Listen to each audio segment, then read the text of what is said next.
everyone. Welcome to the 2024-2025 First Wisconsin Student Board of Directors Updates Workshop. We can go ahead and get started. Maybe. Possibly.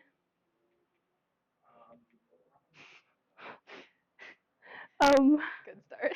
There we go. All right, so my name is Amanda Esmeyer. I'm from FRC Team 930, and I am the Student Board of Directors Education Committee Chair. Hi, my name is Nidhi George. I am from FRC Team 706, the Cyberhawks, and I am the Diversity, Equity, and Inclusion Committee Chair. Perfect. So, start off with this is our agenda. We're going to start off with what is the student board and why it's important. What is the structure of the student board? The goals for this year. Each of the goals that we have for the individual committees. And then a couple of the projects that we have, which are the production hub, the podcast, and our YouTube. Perfect. So, what is the student board, you may ask? So, it's essentially a board that is there to represent student voice. So, this year we have 19 members from 17 unique teams. So, there's 10 FTC teams and 9 FRC teams. So, essentially, we're here to spread first using things like our college hub projects and the podcast. We just want to improve experience for like the whole first world. So, using like quiet rooms and stuff like that. So why does the student board matter is because it is for student representation. All of us on it are students who are in first. It helps us to engage the community, such as our College Hub project. It helps improve the experience of all students in first, like with our Quiet Rooms project. We want to help create more world's teams, so having like representatives helps with that. We can get more feedback for the regional versus district models of competition, and it helps improve the student experience. Perfect. So this is the structure of the student board. So we have 2 presidents, they're co-presidents, one of FTC and one of FRC. We have a director of project management that takes over the project management side of the student board, and then the director of social media and marketing. So they run our social media, our Instagram accounts, our YouTube accounts, and they put all of our posts out for our like community events, stuff like that. And then we have 4 committees. So we have the advocacy committee, the growth and sustainability committee, the education committee, and the DEI committee. So like I'm the committee chair, she is the DEI committee chair, and then we all have committee members under us. So we do monthly meetings for all of our committees. We do have leadership meetings for the leadership board, and then all team committee or meetings for the whole student board that we go over projects and stuff like that. So some of our goals for this year is that one, our student board is 100% DEI and I trained, so we all had to do a DEI module before we started. We want to get 250 hours total of dedicated first volunteering. That includes competitions, other events, and that each member has individual goals and projects that they will be working on throughout the season. Perfect. So getting into some of our individual committee goals. So for my committee, the education committee, one of our main goals is around quiet and sensory rooms. So we want to bring them to all levels of first, so specifically FLL. Right now, quiet rooms are only really seen in FRC and a little bit in FTC.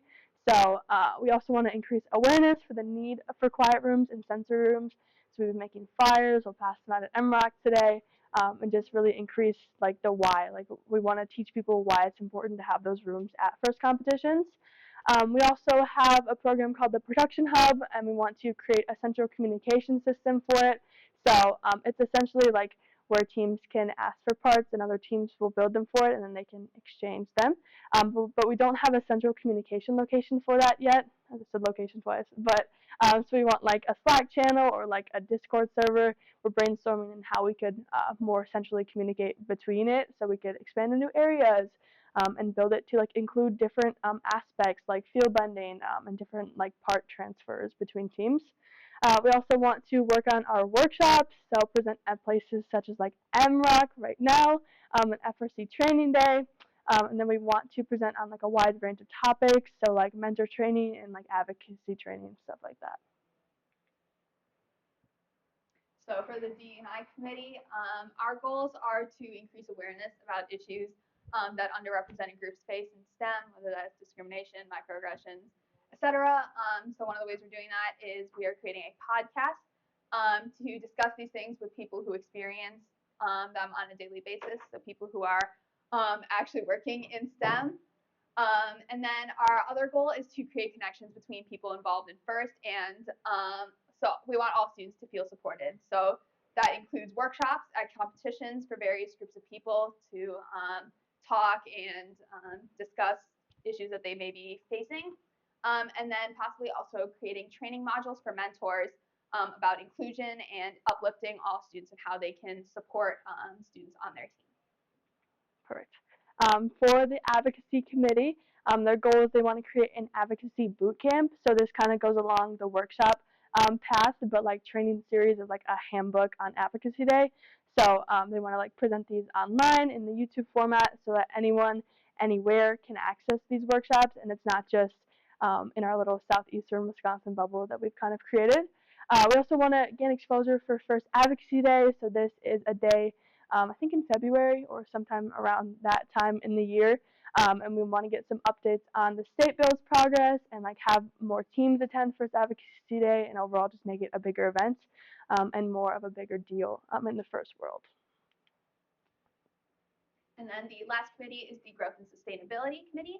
And their goals are to keep students interested in FIRST. So this means that they need to connect struggling teams with other teams in the area. And the student board will be posting about upcoming events to keep students engaged with FIRST, even when they're not at competition. And they want to increase communication between neighboring FIRST teams. So they want contact info for teams around the state so they can communicate with each other, and encourage teams to have team emails for easy access to communication and updates. They want to help with grant resources because many teams don't have enough money from their schools, and it can be difficult to get sponsors and run a team without that. So increasing grant information on the First Wisconsin website is one of their projects for this year. And lastly, they want to get Wisconsin colleges as FIRST hubs. So right now they're working on Carroll University, UW Stout, and UW Green Bay. Perfect. So getting into some of our projects that we're currently working on, the production hub is specifically something that the education committee is working on. So it's essentially a system where FRC and FTC teams can make or receive 3D printed parts. So right now we have 5 locations, all in the southeastern Wisconsin area. And you can either be a recipient team that asks these production hub teams for 3D printed parts, and then they pay the teams and they get the parts that they need. So basically our goal is to expand it to more areas, specifically like higher up in Wisconsin, again, because we're very in a little area right now and not reaching out to all areas of Wisconsin. So we'll be passing out flyers today about the production hub. So if your team is interested, please join. It's a great way to get some help for some smaller teams. So another one of our big projects for this year is the podcast. So the goal of the podcast is to conduct interviews to discuss real-world experiences as members of minority groups in STEM. So this includes women in STEM, LGBTQ+ people, any other racial or ethnic groups. And we really want to share strategies and advice for students who face discrimination or prejudice on their teams or in any other STEM areas. And we want to show students that they're not alone. So if anyone has someone that they would feel would be a useful resource or someone that could be interviewed and share their story, please reach out to student board members. Perfect. And the last one we'll talk about is our YouTube. So our director of social media and marketing kind of runs our YouTube channel, but our goal is to upload like educational content, so like workshops such as this. So like we have some projects like the XRP bot and like advocacy training that I was talking about earlier.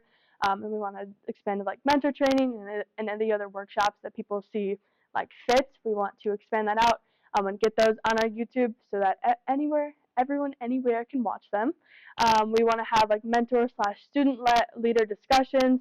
So again, sort of in a podcast format, just have like interviews and have like mentors and students so we get all sides of the first experience. We want to have like pre and post event discussions, so like those event surveys and just to get a good idea of how the events are doing, and like do some qualifier streams specifically for FTC, and getting that to some other FRC and FLL streams as well. So that's all we have. Anybody have any questions about the student board? Perfect.